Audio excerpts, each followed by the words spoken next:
हिंदवी स्वराज्याचे सरसंस्थापक छत्रपती शिवरायांना मानाचा मुजरा करतो। भारतीय राज्यघटनेचे शिल्पकार भारतरत्न डॉक्टर बाबासाहेब आंबेडकर यांना मानवंदना अर्पित करतो। आजच्या कार्यक्रमाचे सत्कार मूर्ती लोकनेते आपल्या सर्वांचे मार्गदर्शक रामशेठ ठाकूरजी, त्याचप्रमाणे वहिनी साहेब, या कार्यक्रमाकरता आवर्जून उपस्थित असलेले केंद्रीय मंत्री माननीय नितीनजी गडकरी, माननीय श्री गणेश नाईक साहेब, भरत शेठ गोगावले, सुनीलजी तटकरे, आशिषजी शेलार, अदितीताई तटकरे, श्रीरंगप्पा बारणे, आमचे भाजपचे अध्यक्ष रवींद्र चव्हाणजी, विक्रांत पाटील, श्री दिलीप वळसे पाटील, श्री रविशेठ पाटील, श्रीमती मंदाताई म्हात्रे, श्री महेंद्र दळवी, श्री प्रशांत शेठ ठाकूर, श्री महेश बालडी, श्री ज्ञानेश्वर म्हात्रे, श्री धैर्यशील पाटील, श्री देवेंद्र साटम, श्री चंद्रकांत दळवी, श्री जे.एम. म्हात्रे, श्री किसन जावळे, श्री विजय सिंगल, या ठिकाणी माननीय रामशेठ ठाकूर यांच्यावर प्रेम करणारे सर्व भगिनी आणि बंधूंनो, सर्वप्रथम मी आपल्या सर्वांच्या वतीने रामशेठ ठाकूर यांचं अभिष्ट चिंतन करतो आणि आई भवानीला प्रार्थना करतो की त्यांचं समाज कार्य असंच अविरत सातत्याने चालत राहो आणि त्याकरता आई भवानी त्यांना उदंड आयुष्य देवो, उत्तम आरोग्य देवो, अशा प्रकारची आईच्या चरणी प्रार्थना करतो। आजचा सत्कार हा केवळ एका व्यक्तीचा सत्कार नाहीये, हा सत्कार एका सामान्य माणसाने असामान्य कसं व्हायचं याचा जो मंत्र आपल्याला दिलेला आहे त्याचा सत्कार आपण सगळे लोक मिळून करतो आहोत। आत्ताच आपण बघितलं रामशेठ ठाकूरांचं जे आयुष्य आहे, छोट्याशा गावामध्ये जन्माला आल्यानंतर शिक्षण पूर्ण करण्याकरता त्यांनी केलेली मेहनत आणि विशेषतः कर्मवीर भाऊराव पाटलांनी जी रयत शिक्षण संस्था सुरू केली, त्या संस्थेच्या माध्यमातून शिक्षण घेण्याची संधी त्यांना प्राप्त झाली आणि त्या काळामध्ये त्यांच्यासारख्या होतकरू पण सर्वसामान्य विद्यार्थ्यांकरता कमवा आणि शिका अशा प्रकारची जी योजना सुरू करण्यात आली होती, त्या योजनेमध्ये मेहनत करायची, कमवायचं आणि शिकायचं अशा पद्धतीनं आपलं शिक्षण हे रामशेठ पाटलांनी त्या ठिकाणी पूर्ण केलं आणि त्यानंतर ते इथल्या शाळेमध्ये शिक्षक म्हणून त्यांनी आपली नोकरी धरली। 200 रुपये पगारावर पहिल्यांदा त्यांनी नोकरी सुरू केली आणि आपण आज पाहतोय की स्वतःला शिक्षणाकरता ज्या काही अडचणी सहन कराव्या लागल्या, आज अनेक शाळा, शैक्षणिक संस्था, अनेक मुलांचं शिक्षण, या सगळ्यामध्ये इतक्या मोठ्या प्रमाणात आपलं संपूर्ण जे आयुष्यात कमवलेलं आहे ते लावण्याचं काम त्यांनी केलं आणि अनेकांच्या जीवनामध्ये शिक्षणाचं जे काही पुण्यकर्म आहे ते करण्याचं काम रामशेठ ठाकूरांनी केलं। पण त्याच वेळी ज्या रयत शिक्षण संस्थेने त्या ठिकाणी त्यांना संधी दिली, ज्या कर्मवीर भाऊराव पाटलांच्या योजनेतनं त्यांना शिकायला मिळालं, मला असं वाटतं की जशी एकलव्याने आपली गुरुदक्षिणा दिली होती तशी गुरुदक्षिणा देणारे आमचे रामशेठ ठाकूर आहेत। त्या रयत शिक्षण संस्थेच्या जवळपास अनेक प्रमुख इमारती, शाळा असतील, कॉलेजेस असतील, याला सढळ हाताने त्यांनी मदत केली. आत्ताच महेशजींनी सांगितलं 135 कोटी रुपये. आणि दरवर्षी एकही वर्ष असं जात नाही की ज्या वर्षी रामशेठ ठाकूर रयत शिक्षण संस्थेला त्या ठिकाणी आपली मदत देत नाही. त्यामुळे एकलव्याप्रमाणे आपली गुरुदक्षिणा गुरुने न मागता देणारे अशा प्रकारचे रामशेठ ठाकूर हे आपल्याला खरोखर अतिशय प्रेरणा देणारे आहेत. आणि त्यांचा प्रवास देखील थक्क करणार आहे. मी ज्यावेळी हे पुस्तक वाचत होतो त्यावेळी मला त्याच्यात बघायला मिळालं की साधी नोकरी करत असताना त्यांना पहिली संधी आली. या सिडकोचं आणि काही भरण टाकण्याचं काम, काही बंधारे बांधण्याचं काम चाललं होतं. आणि त्यात ज्यांच्याकडे काम होतं ते लेले साहेब, त्यांना रामशेठ ठाकूर म्हणाले मी हे काम करू शकतो. त्यांना विश्वास नव्हता, पण तरी देखील रामशेठ ठाकूरांना 10,000 रुपयाचं काम मिळालं. घरचे दागिने गहाण टाकले, पेढीवरनं 5,000 रुपये उचलले आणि पहिल्यांदा ते काम केलं. आणि पहिल्या कामामध्ये त्या ठिकाणी 2,500 रुपये नफा कमवला.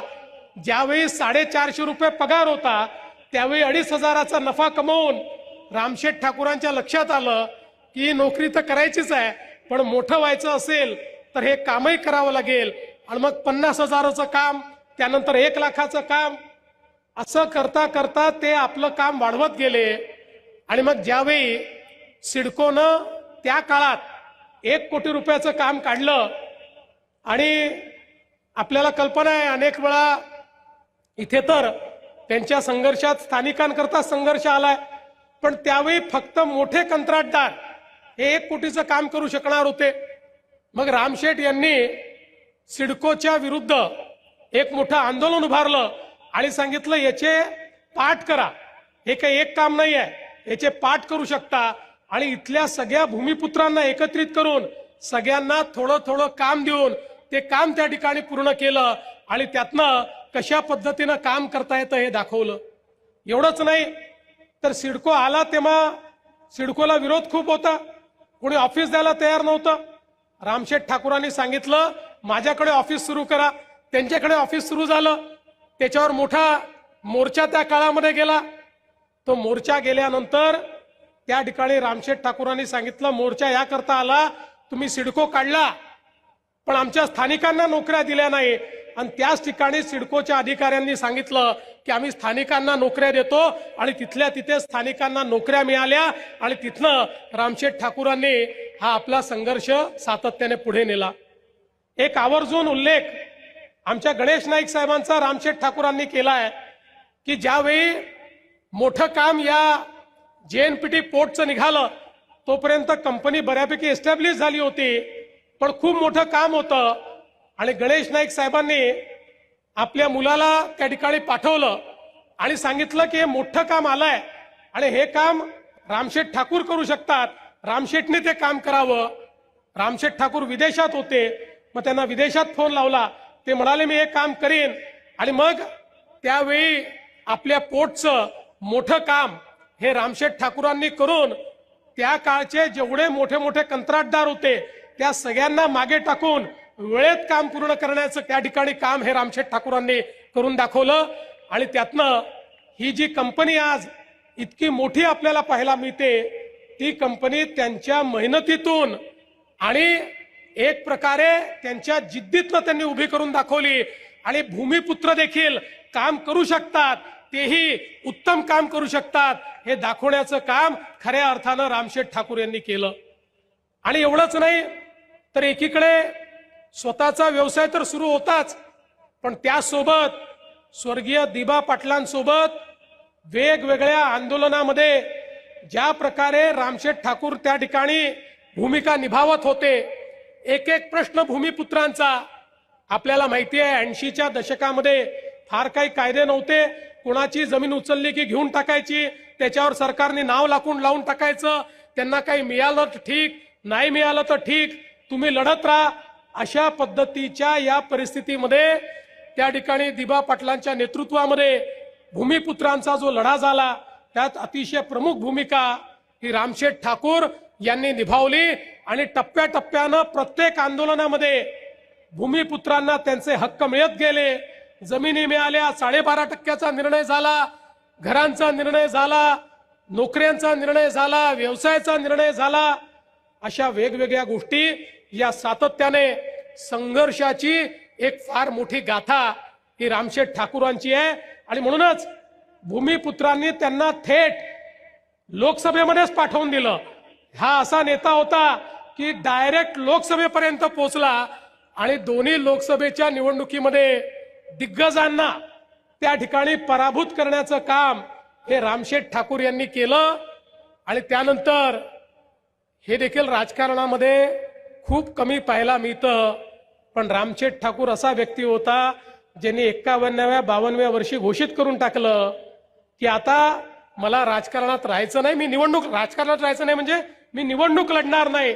खरं म्हणजे अनेक निवडणुका ते जिंकू शकले असते, पण त्यांनी निर्धार केला, निर्णय केला आणि निर्णय केल्यानंतर मागे वळून बघितलं नाही आणि सातत्याने समाजकार्य ते करत राहिले।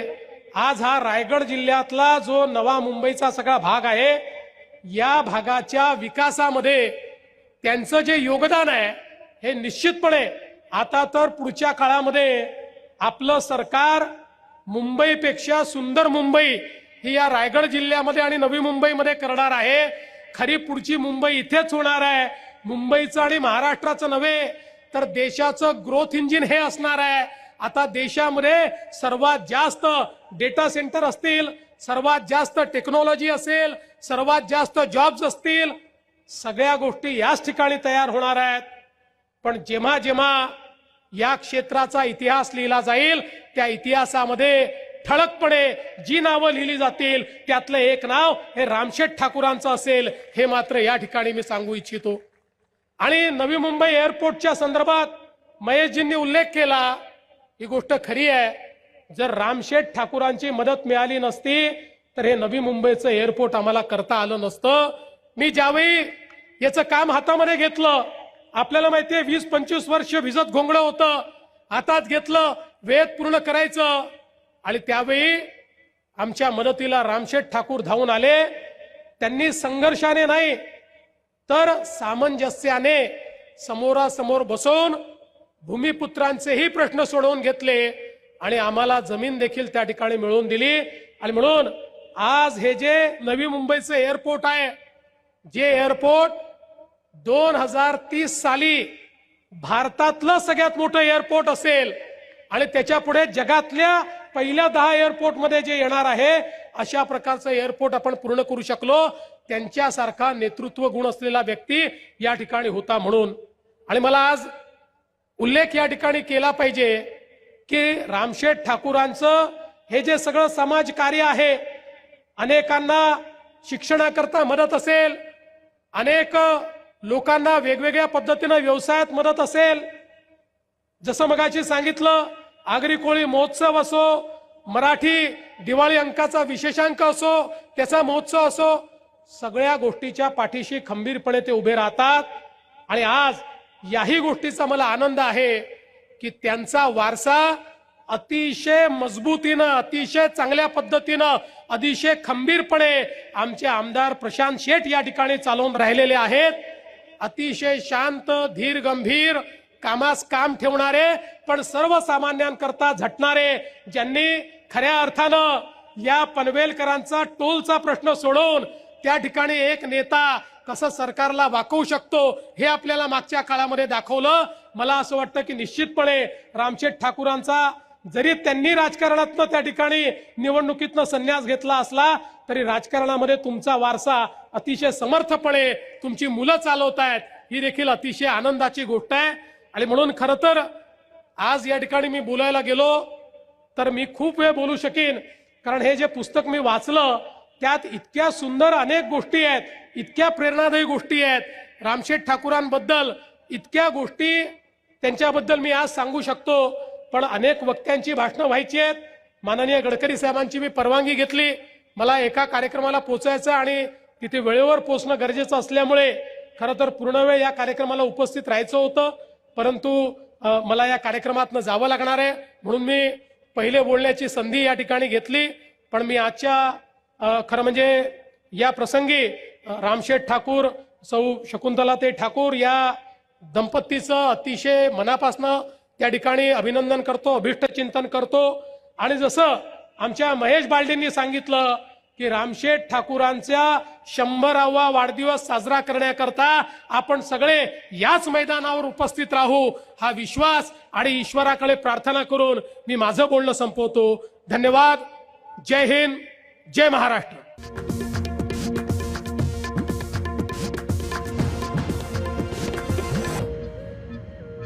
आजचा सत्कार हा केवळ एका व्यक्तीचा सत्कार नाहीये.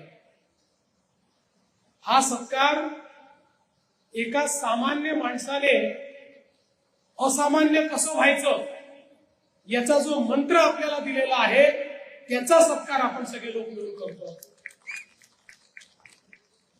आताच आपण बघितलं रामशेठ ठाकूरांचं जे आयुष्य आहे, छोट्याशा गावामध्ये जन्माला आल्यानंतर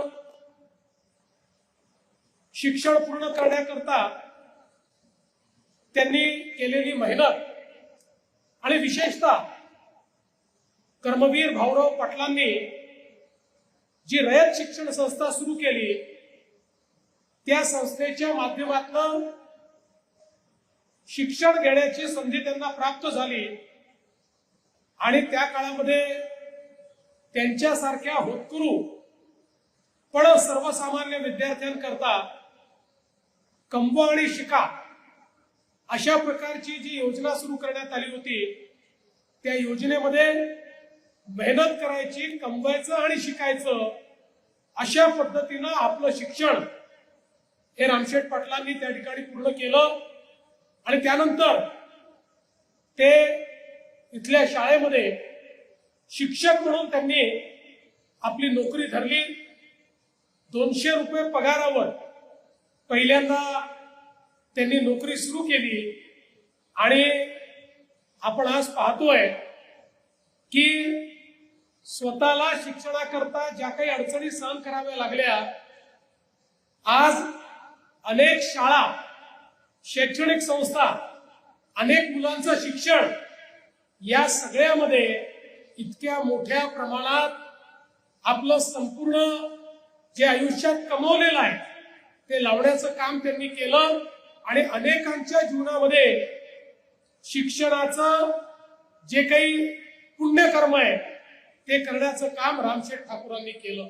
पण त्याच वेळी ज्या रयत शिक्षण संस्थेने त्या ठिकाणी त्यांना संधी दिली, ज्या कर्मवीर भाऊराव पाटलांच्या योजनेतनं त्यांना शिकायला मिळालं, मला असं वाटतं की जशी एकलव्याने आपली गुरुदक्षिणा दिली होती तशी गुरुदक्षिणा देणारे आमचे रामशेठ ठाकूर आहेत.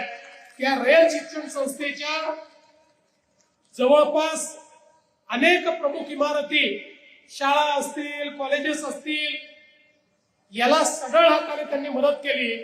आताच महेशजींनी सांगितलं 135 कोटी रुपये. आणि दरवर्षी एकही वर्ष असं जात नाही की ज्या वर्षी रामशेठ ठाकूर रयत शिक्षण संस्थेला त्या ठिकाणी आपली मदत देत नाही. त्यामुळे एकलव्याप्रमाणे आपली गुरुदक्षिणा गुरुने न मागता देणारे अशा प्रकारचे रामशेठ ठाकूर हे आपल्याला खरोखर अतिशय प्रेरणा देणारे आहेत.